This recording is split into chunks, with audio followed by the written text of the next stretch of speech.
क्रिस्त में अति प्रिय सिस्टर्स एवं बच्चों, कल के सुसमाचार में हम लोग देखे हैं प्रभु यीशु 72 शिष्यों को भेजने के टाइम पर उन्होंने उनसे कहा जहां वो जाए वो वहां के उसी घर में घोषणा करे तुम्हें शांति मिले।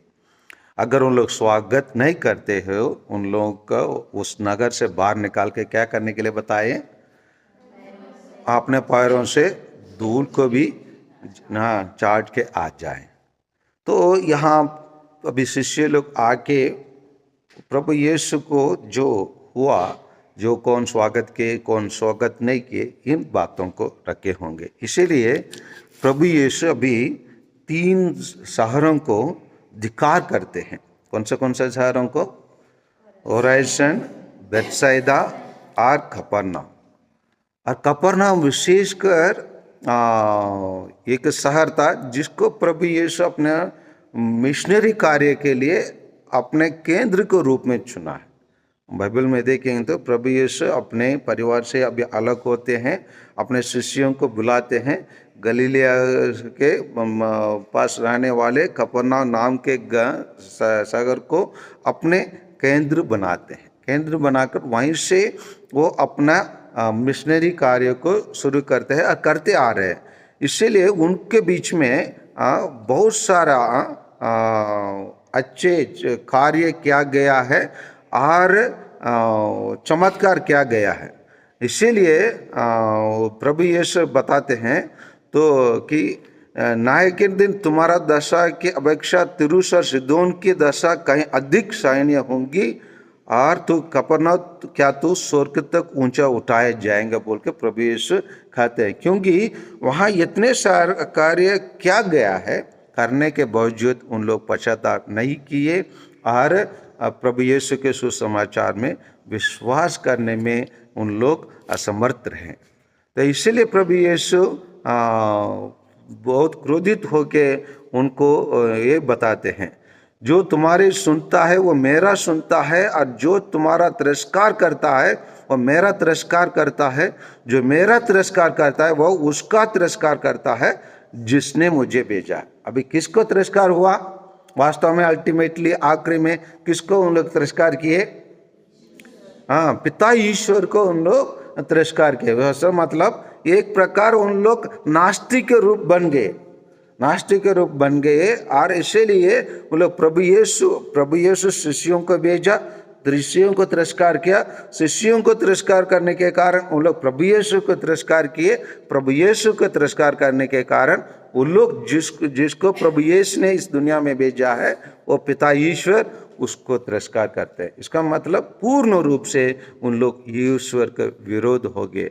इसलिए प्रभु यीशु इन बातों को बताता है, क्योंकि बात सुनना एक विविध विवरण ग्रंथ 28 अध्याय 28 वचन संख्या 2 को थोड़ा पढ़िए।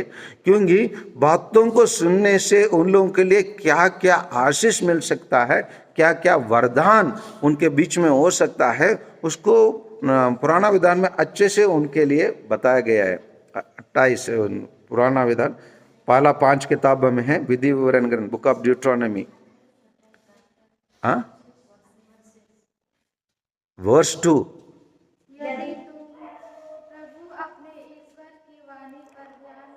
यदि आप ईश्वर की वाणी पर ध्यान दोगे तो ये सब वरदान आपको मिलेंगे और तुम्हारे साथ देते रहेंगे। ये सब बातों वो हम पढ़ेंगे 28 में। बहुत सारे वरदान वहाँ घोषित किया गया है।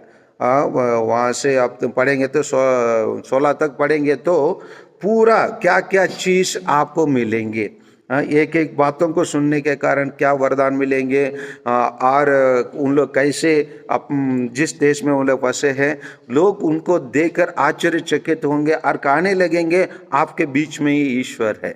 तो ये सिर्फ बातों को उनको बताया जाता है।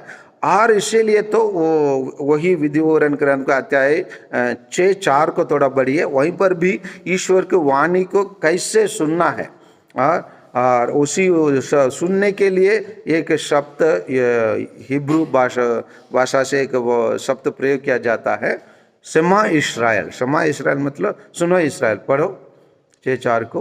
इस्राएल सुनो, हमारा प्रभु ईश्वर एकमात्र हाँ, सुनो हमारा प्रभु ईश्वर एकमात्र ईश्वर है। और इसकी बातों को हमका क्या कहा, सुनते रहना है, सुनने के आधार पर चलना है। अगर सुन के नहीं चलने के कारण वहाँ समस्या होता है। यही चीज़ को प्रभु यीशु ये 3 शहरों के लिए इसीलिए धिक्कार करते हैं, क्योंकि ईश्वर के वाणी के सुनने के बावजूद भी और उनके बीच में अच्छे अच्छे चमत्कार करने के बावजूद भी उन लोग ईश्वर की वाणी पर ध्यान नहीं दिए और शिष्यों को भी तिरस्कार किए, प्रभु यीशु को तिरस्कार किए। इसीलिए उन लोग पिता ईश्वर के भी तिरस्कार करते हैं। आइए हम उनके बीच में उनके समान हम एक व्यक्ति ना बने, जो ईश्वर की वाणी के सुनने के बाद उसके अनुसार चलने वाला व्यक्ति ना बने, परंतु हम सुने उसके अनुसार चलने के लिए प्रयास करें। आमीन।